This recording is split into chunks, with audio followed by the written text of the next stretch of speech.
Greetings, how you doing? My name is Adrian Fleischer, and I'll be teaching your Kinesiology 214 course for this fall 2020 term. This video is designed specifically to go over the syllabus as well as the course layout, both of which are found in your Blackboard shell for this course. To get to those, you have a pull-out menu on the left-hand side of the announcements page. That would be the main page you go to when you open up your course. You click on the link to open up this course. And when you click on the header over here, that opens up. We go to syllabus and schedule, and we'll just jump right in and go ahead and start dialing up the syllabus. This course was originally developed and designed to be 1 day a week, Thursdays, 8:30 p.m. to 9:45. So about an hour and 15 minutes of content. Believe me, it's a full hour and 15 minutes of content.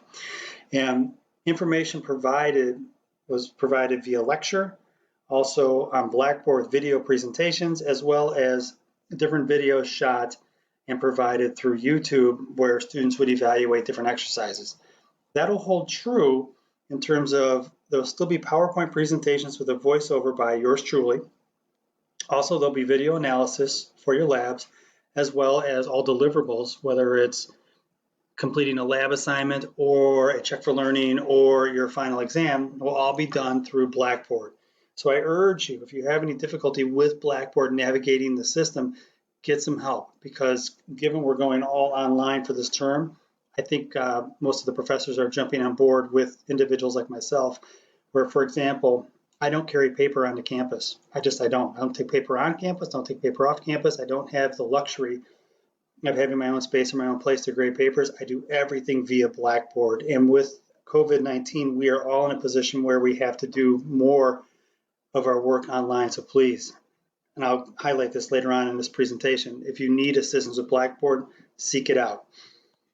Instructor information, we scroll up here. That's my information, my name, credentials, etc.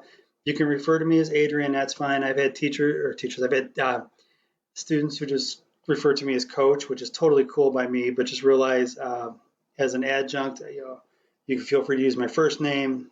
Mr. is fine. Mr. Fleischer is fine. Coach Adrian is fine. Coach Fletch is fine. I believe me, I've heard it all over the last couple terms. And if you look at the next line down, that phone number, that is a number that's on campus for me. And it's a voice mailbox. But again, as I mentioned, I don't have an office. So to that end, I'll check my voicemail maybe once a week. It's not that often because I just don't have a place to check it.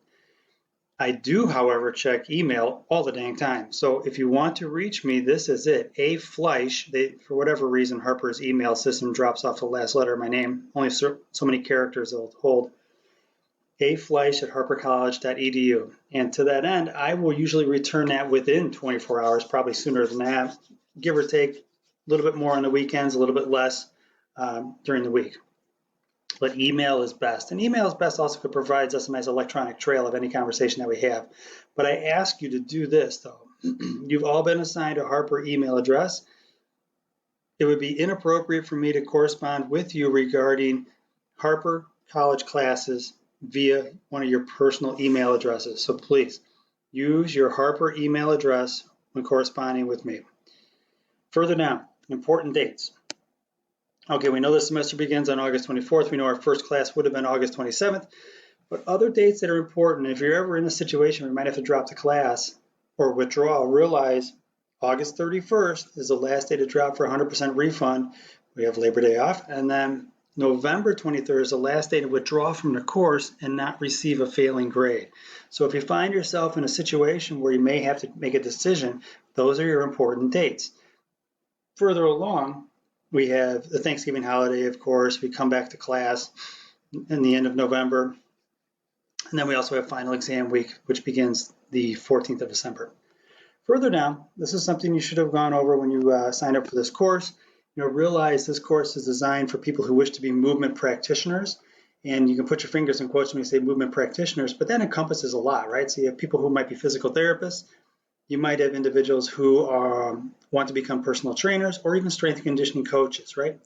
So to that end, I try to not frame the course up on one specific population. I try to offer suggestions, hints, different exercise cues and clues and different things regarding working out for all three populations. And it usually works out well because it gives different people who, say, might be a physical therapist or wish to become a physical therapist the opportunity to see it from a different perspective, or a strength and conditioning coach to see things from a different perspective. So it usually works out fairly well.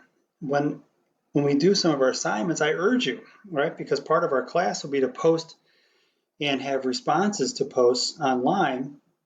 I urge you to offer it from your perspective and use your prism, meaning how you're looking at and evaluating a particular exercise and how you would actually use that in your chosen profession. This book is good. It's something where if you wish to become certified through the National Strength and Conditioning Association, it's a good reference. For our class, it will not be the foundation for everything in our class, but it'll be something to supplement and support what we're learning in class. It hasn't had a bunch of updates, so you can probably get an older book fairly cheap if you want to get it. Now, the course layout itself, I tend to break my classes up into segments. It makes life easier. You can bite off stuff a little bit easier when you do it that way. And to that end, when you look at the class itself, I use a Roy G. Biv format, and I'll go over that in the schedule here. But with that format, it allows you to kind of like compartmentalize different 3-week or maybe 4-week segments to really stay on top of your assignments, which is pretty important when you're in college. You know, you have to have good time management and you have to stay organized. So you're going to have lectures, lab time, which will be virtual lab time, as well as check for learning assignments, and then also a post and response online. And those will all add up to this. That's what everybody wants to know. How many points do I need? We got 395 at play, and here it is. If you want that A train, right? Get on the A train. You're going to need 356 points or better. Now, to get there, you can kind of strategize this out, right? 27.9, 27.9, there's 55% right there. So you can kind of look at this and go, all right, strategically, what do I really need to focus on the most? And it's the stuff where you're working day to day and working on these assignments throughout the course. So further down, I have different descriptions of each one of those for your benefit. As I scroll past this a little bit further here, you know, when you look at like attendance for this course, attendance is now kind of changing to attendance and participation, and that'll be the online segment where you are posting and responding to other students' posts. For behavioral expectations, this is something we go over in every one of our classes, and every instructor does this. When you have a syllabi is in essence a contract between you, the student, and myself, the instructor, as well as you and the university. And there's certain expectations, we have certain expectations of the students, and the students, I'm sure, have certain expectations of us, right? There's an amount of money you pay to sit in that chair or sit in front of your computer to work on these classes, and you want to extract some kind of value out of that. So there is this relationship that works between all three entities, and this document outlines some of that. But realize we do have certain expectations on our side, particularly academic dishonesty. Now, in our class, idea flow and sharing ideas online is part of the process. And where this crosses a line is if a student goes and literally copies somebody else's assignment and commits plagiarism.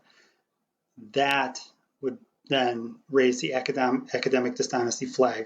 So cheating, plagiarism, falsifying information, not collaborating correctly, or different ways of facilitating this dishonesty are ways that go against, or things that go against the student code of conduct.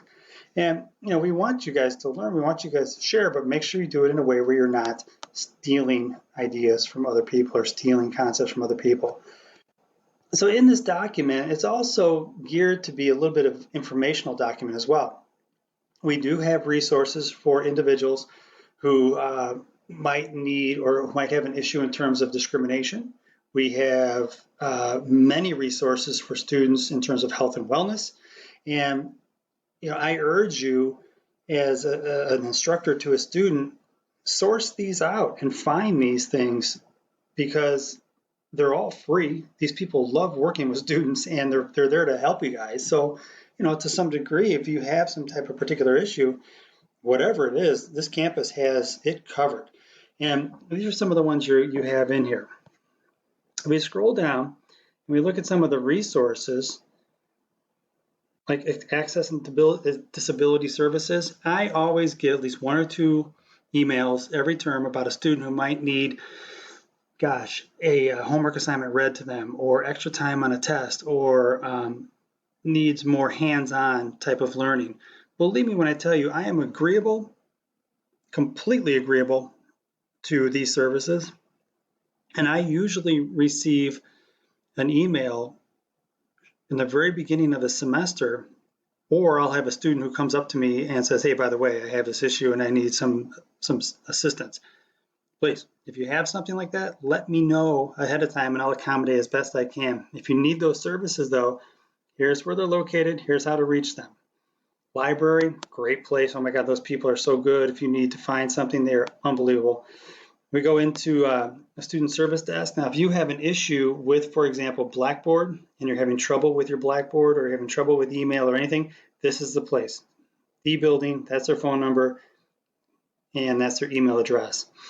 There are a number of computer labs on campus, and then also I believe that's where you would go to speak with them in case you need a notebook to take home with you. Writing Center for Books, Tutoring Center. So these are all in here for your benefit. Now, I can't stress this enough, right? Student safety and wellness. Harper just does not get around when it comes to this. If you feel like you have some type of issue with another student, or perhaps somebody is on campus or harassing you or whatever, there is a process in place to protect you. Let one of your instructors know, let them know what the situation is, and there can be an intervention on your behalf. The travesty is to suffer in silence and not have anything done to your benefit to protect you. So please, if you ever have an issue with safety or wellness, tell one of your instructors or use one of these resources here, okay? Further, we do have a police department, but I will sidebar the safety and wellness. There's also an entire process that operates behind the scenes at Harper. It's called Starfish. And so, for example, each student has a starfish. If you think of a starfish with its arms hanging out and its legs hanging out, arms and legs, tentacles hanging out, although it seems more like an octopus as opposed to a starfish, but starfish works. As your instructor, I can go in and type in Jane Doe to the system, and I can see all the people that are in your orbit, your counselors, your other instructors, perhaps maybe you have a tutor that you work with. I can see all those people and I can send them an email. And here's an example of what happened to one of my students. Mr. Fleischer, I have an issue with my class. It's way, way hard for me. I think I'm actually in the wrong class. What can I do? I sent the starfish out. His counselor talked with the professor. The professor evaluated the situation and said, he might be out in front of his skis a little bit. Perhaps he'd be better suited for this calculus course, not that calculus course. And they switched him, and it worked out great. So again, you're better off saying something and articulating an issue you might have rather than suffering in silence. So make it a point, if you have some kind of issue like that, let one of your instructors know, and they can just fire off a starfish request, and next thing you know, the entire team behind the scenes is talking on your behalf. Got it, guys? To that end, I have another minute left on this video. I try not to go over 15 minutes with these videos at a time. It's just too much information at one time. I'm going to shoot a second one here for the course layout, and I look forward to working with you guys this term. Please feel free, if you have any questions, concerns, or comments, to reach me at this email address, and I'll be happy to get back to you. Catch you later.